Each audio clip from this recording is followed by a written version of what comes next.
Section 7. Analysis of Lee Harvey Oswald's activities in Mexico City. A. Introduction. After the Warren Commission published its report, two very important allegations related to Lee Harvey Oswald's activities in Mexico City came to the attention of the United States investigative agencies. In 1964, Elena Garro de Paz reported that she had seen Lee Harvey Oswald, accompanied by two other men, at a party at the home of Ruben Duran Navarro, the brother-in-law of Sylvia Duran. In 1967, Oscar Contreras Lartigue reported that he met Lee Harvey Oswald on the campus of the National Autonomous University of Mexico. In addition, the testimony of the Warren Commission's primary witness related to Mexico City, Sylvia Tirado Duran, has been called into question by the critics throughout the years. Some of the information that is inconsistent with Ms. Duran's original story, that Oswald visited the consulate on two occasions, which were the only times she saw him, was available at the time of the Warren Commission's inquiry, although it was ignored. Some of the information has developed after the publication of the Warren report. The Garro and Contreras allegations, in conjunction with the inconsistencies of Ms. Duran's story, raise three major questions. 1. Did Lee Harvey Oswald, or an imposter, visit the Cuban consulate in Mexico City? 2. Other than his visits to the Cuban consulate, what were Lee Harvey Oswald's activities in Mexico City? And 3. Was Lee Harvey Oswald traveling alone in Mexico? These three questions overlap somewhat in detail. E.g., if Oswald was not traveling alone, did one of his companions impersonate him at the Cuban consulate? Nonetheless, each of the three questions will be dealt with in separate sections below.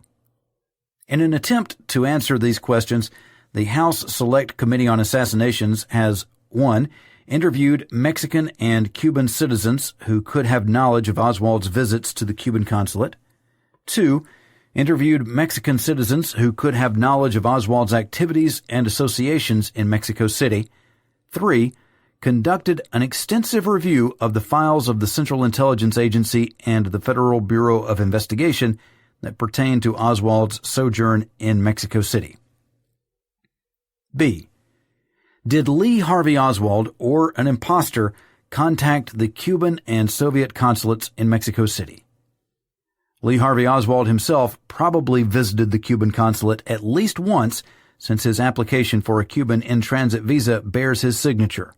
Footnote: the handwriting panel concluded that the signature on the visa application was identical to other samples of Lee Harvey Oswald's handwriting.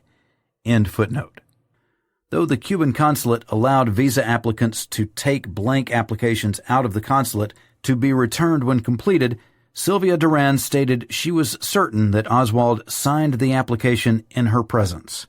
Footnote: HSCA interview of Sylvia Duran, June 6, 1978, JFK document 011775.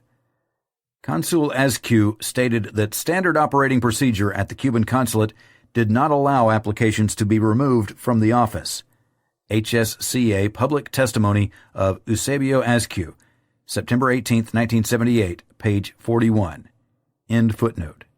Oswald's signature on the Cuban visa application, however, does not by itself rule out the possibility that someone impersonated Oswald in contacts with the Cuban and Soviet embassies.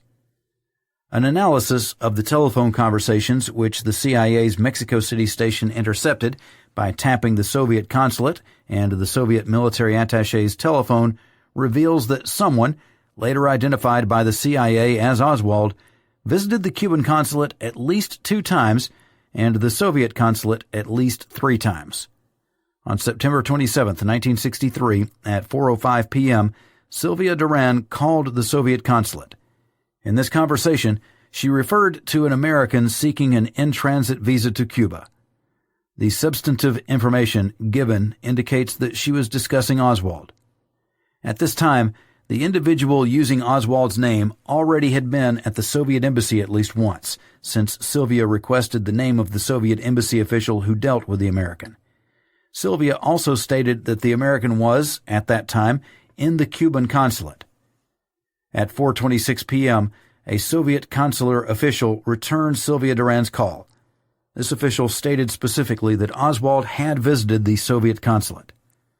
On September 28, 1963, at 11:51 a.m., Sylvia Duran called the Soviet consulate. She put the American, later identified as Oswald, on the telephone. The American, who was at the Cuban consulate at the time, said that he had just been at the Soviet consulate. The conversation ended with the American stating that he was returning to the Soviet consulate. Analysis of Sylvia Duran's and Eusebio Azcu's testimony would tend to indicate that Oswald, or someone impersonating him, visited the Cuban consulate at least one and possibly two additional times on September 27, 1963. Sylvia Duran says that Oswald first visited the Cuban consulate at approximately 11 a.m., requesting an in-transit visa to Cuba with Russia as the final destination. Ms. Duran sent Oswald to obtain photographs that he needed for the visa application. Eusebio Azcu recalls that this visit probably occurred on the date on the visa application, September 27, 1963. Ms. Duran also stated that Oswald returned at approximately 1 p.m. with 4 photographs. Eusebio Azcu also stated that the individual later identified as Oswald returned to the Cuban consulate about 1 p.m. with the photographs probably on the date that appears on the application, that is to say, on the 27th. The committee believes that there is a possibility that the argument between Azcu and the individual occurred during this visit. Ms. Duran stated that Oswald's third and last visit occurred in the late afternoon after working hours on the 27th. This visit is confirmed by the CIA's tap on the Soviet consulate. In addition to the alleged Oswald visits to the consulates, there were other telephonic contacts that may have been between Oswald or an impersonator and the consulates. Several details about Oswald's visits to the Cuban consulate and telephonic contacts with both consulates suggest that the individual involved may not have been Oswald. Sylvia Duran's description of Oswald did not resemble Oswald's true physical appearance. This description, which appeared early in the reporting of information obtained from Ms. Duran, was deleted from subsequent reports and was not at all mentioned in the Warren Report. See Section V.C. for details. Eusebio Azcu's description of Oswald was similar to Sylvia Duran's, but more detailed. Perhaps the most remarkable thing about these descriptions is their similarity to Elena Guerra de Paz's description of one of Oswald's alleged companions. Another possible indication that an impostor may also have visited the consulate is the September 28, 1963 intercepted conversation. Sylvia Duran adamantly denies that Oswald or any other American visited the Cuban consulate on Saturday, September 28, 1963. In light of the CIA intercept of that date, Ms. Duran has either lied to the committee or the individual who visited the consulate on September 28th was not Oswald. Footnote: the CIA's classification of the transcript of this conversation prevented the HSCA from directly confronting Ms. Duran with the information. End footnote. Ms. Duran, in light of the inconsistencies detailed in sections 5C and 6A above, may not be the most credible witness, but there are indications that she was truthful when she stated that Oswald did not visit the consulate on September 28th. The September 28, 1963 conversation was linked to Oswald because of the marginal notations made by the CIA translator on the transcript. The translator noted on the transcript that the caller spoke terrible, hardly recognizable Russian. On October 1, 1963, a man called the Soviet consulate and identified himself as Lee Oswald. This man also stated that he had been at the consulate on Saturday the 28th. The translator noted that this was the same man who had called the consulate a day or so ago and had spoken in broken Russian. From this information, and possibly a voice comparison, the September 28th caller was identified as Oswald.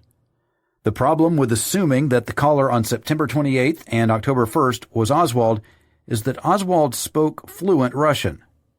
Granted, Miss Duran's denial of the Saturday visit and the proficiency of the caller's Russian is not sufficient evidence to conclude that the person who visited the Cuban consulate on Saturday and who called the Soviet consulate on Saturday and on October 1st was an imposter.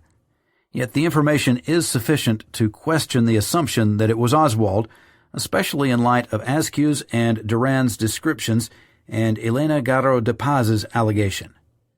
The committee notes the possibility, but does not conclude that the missing production from the pulse camera and the LI Lyric base has something to do with the possibility that someone impersonated Oswald in Mexico. 3 calls that also occurred early on September 27, 1963, may have been by an imposter. At approximately 10:30 a.m., a man called the Soviet military attaché looking for a visa to Odessa and was referred to the Soviet consulate. At 10:37 a.m., a man called the Soviet consulate and asked for a visa to Odessa. He was told to call back at 11 o'clock. At 1:25 p.m., a man called the Soviet embassy and was told the consul would return between 4 p.m. and 5 p.m. that day. While only the caller's requests for a visa to Russia, Odessa, connect these calls to Oswald, the HSCA believes that they do fit logically into a time sequence created by what is known from testimony and the electronic intercepts about his actions on that day. For example, the following is a reasonable possible chronology of Oswald's actions on September 27, 1963, based on analysis of the available evidence. Oswald probably arrived in Mexico around 10 a.m. on September 27th. By 10:30, Oswald had time to arrive at the Hotel del Comercio and to place a call to the Soviet military attaché who referred him to the consul.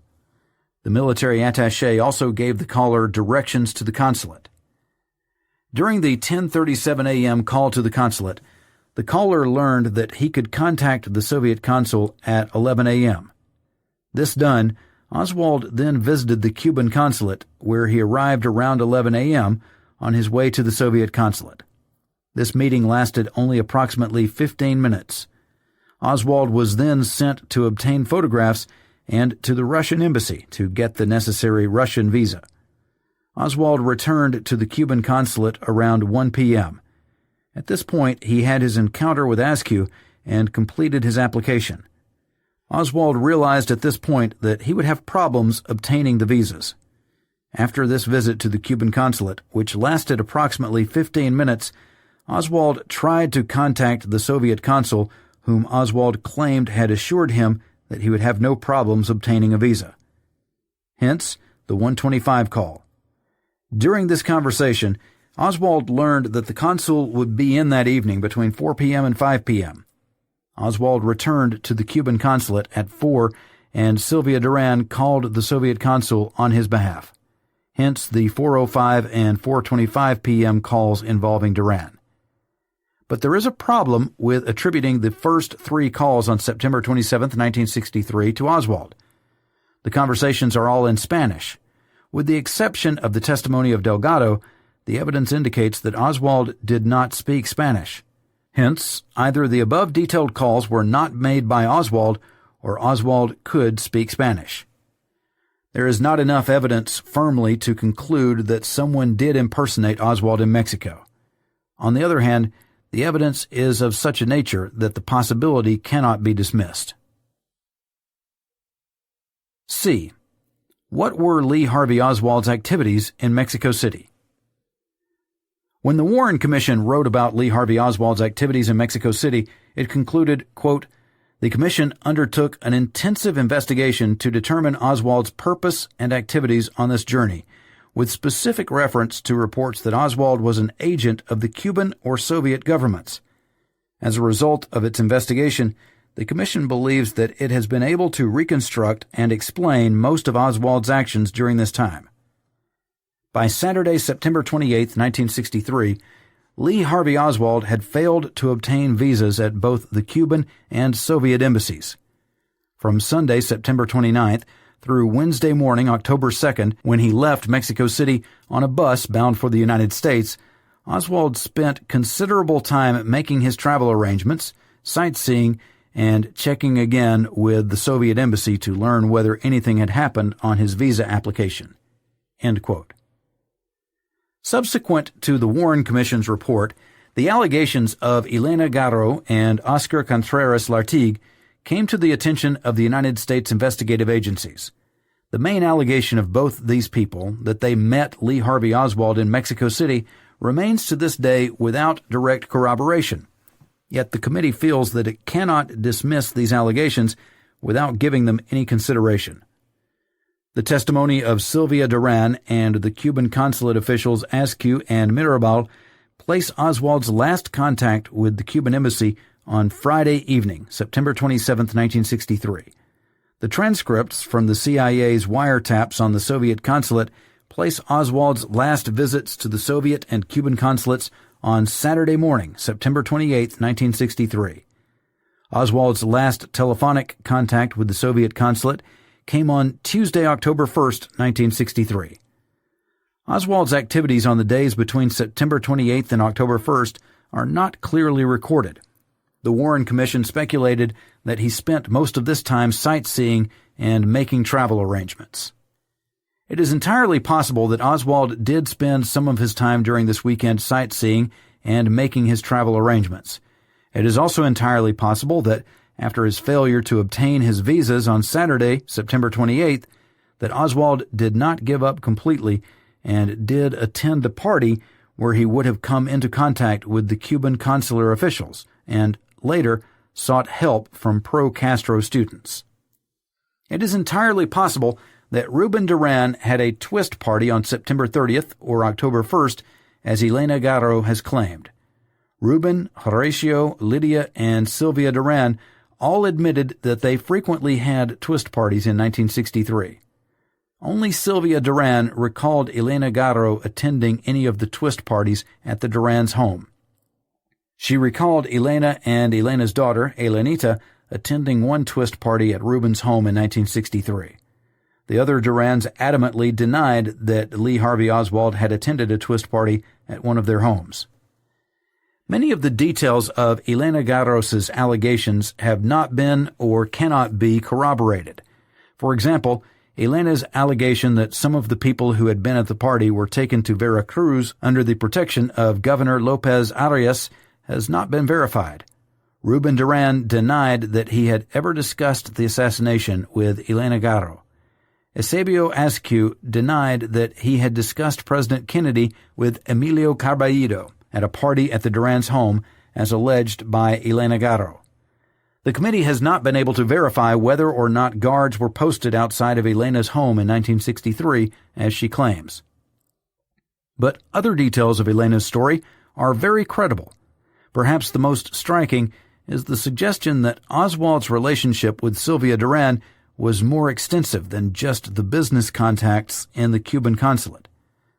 Another detail is the manner in which Elena's allegations were handled and the manner in which this committee's attempts to investigate those allegations have been frustrated. In 1965, Elena Garro reported that Sylvia Duran had been Oswald's mistress while he was in Mexico City. In 1967, this report was confirmed by a CIA agent who talked to Sylvia Duran. The CIA station did not consider the information significant and told the agent to end his contact with Miss Duran. If that information is accurate, then that Sylvia invited Oswald to a party would not have been surprising. Sylvia Duran admitted that the Mexican police had questioned her on this point, but denied that she had had an affair with Oswald. Miss Duran denied having any extramarital affairs while she was married to Horacio Duran.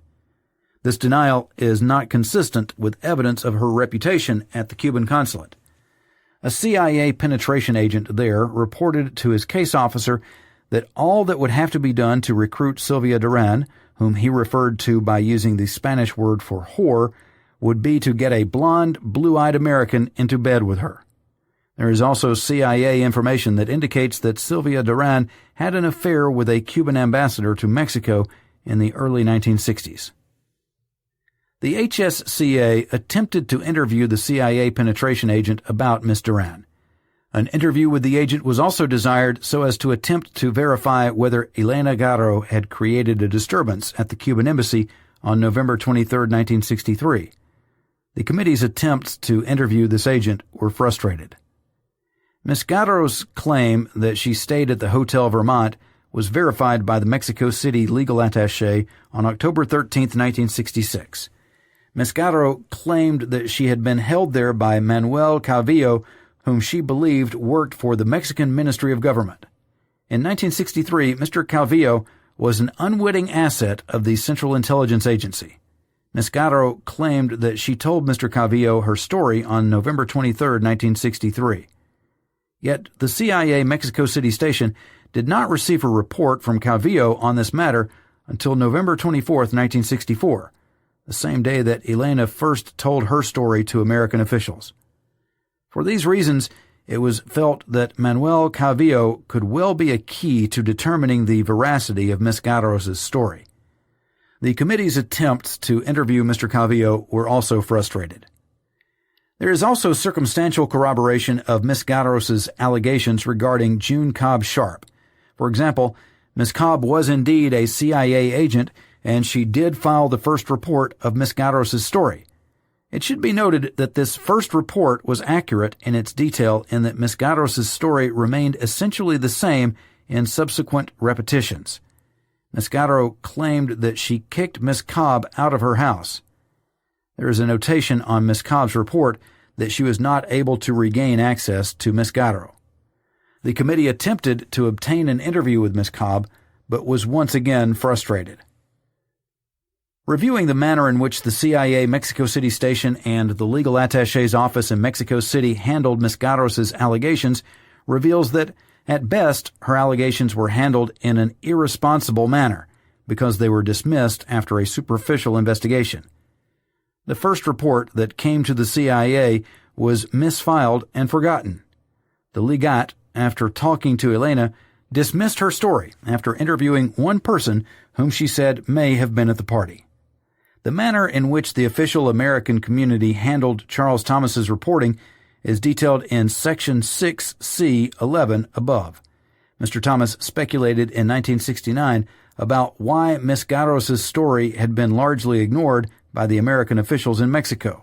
Quote, "It would appear that whereas the FBI has discounted the Elena Garo allegations, the CIA is still considerably disturbed by them.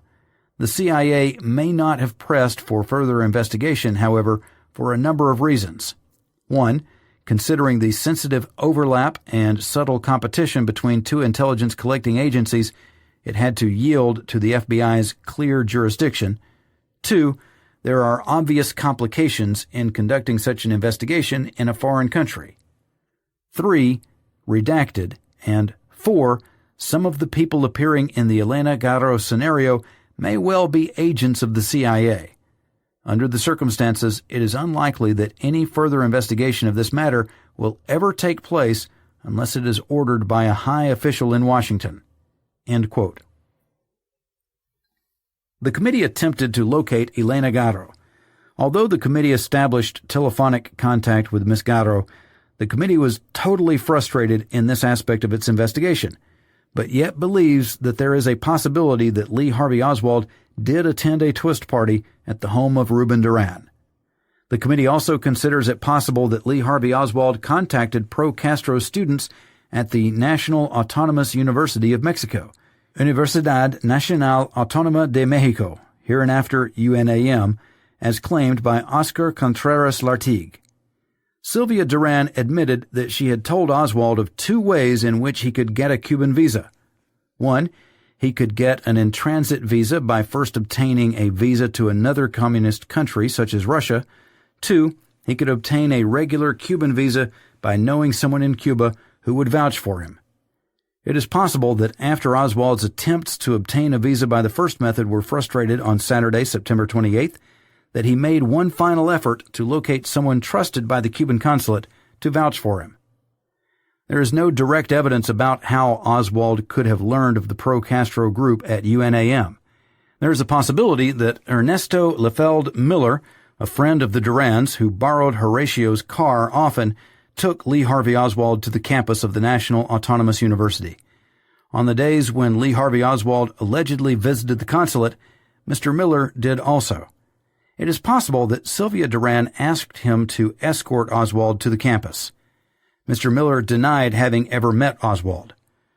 Oscar Contreras says that Oswald first contacted him as he was leaving a round-table discussion at the School of Philosophy. It is known that in 1963, the Durans were close friends with the chairman of the philosophy department at UNAM, Ricardo Guerra, who held seminars on Kant, Hegel, and Marx in the Durans' home.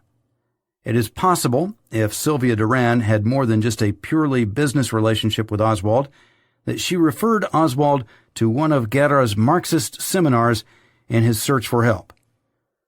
Unfortunately, Contreras does not name who headed the round-table discussion at which he met Oswald.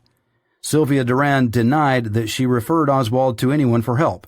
Ricardo Guerra is presently the Mexican ambassador to East Germany and was not available to the committee for an interview. On both of the committee's trips to Mexico, the Mexican government told the committee that Mr. Contreras would be made available for an interview. The interview never occurred. Although the committee's attempt to investigate Mr. Contreras' allegation met largely with frustration, the allegation cannot be dismissed. D. Was Lee Harvey Oswald alone while he traveled to Mexico? The Warren Commission concluded that Lee Harvey Oswald traveled alone while he was in Mexico. All of the witnesses, with the exception of Elena Garro de Paz, who stated that Oswald was accompanied by two beatnik-looking boys at Ruben Duran's party, have stated that when they saw Oswald in Mexico, he was alone. Although the American authorities did not handle the Elena Garro allegation properly, the committee does not believe that it can readily dismiss Ms. Garro's allegation that Oswald had a companion in Mexico in light of 1. The corroboration of details of Ms. Garro's story, 2. The possibility that someone impersonated Oswald in Mexico, and 3. The similarity in the description of Oswald by Miss Duran and Mr. Askew and the description of Oswald's companion by Miss Garro.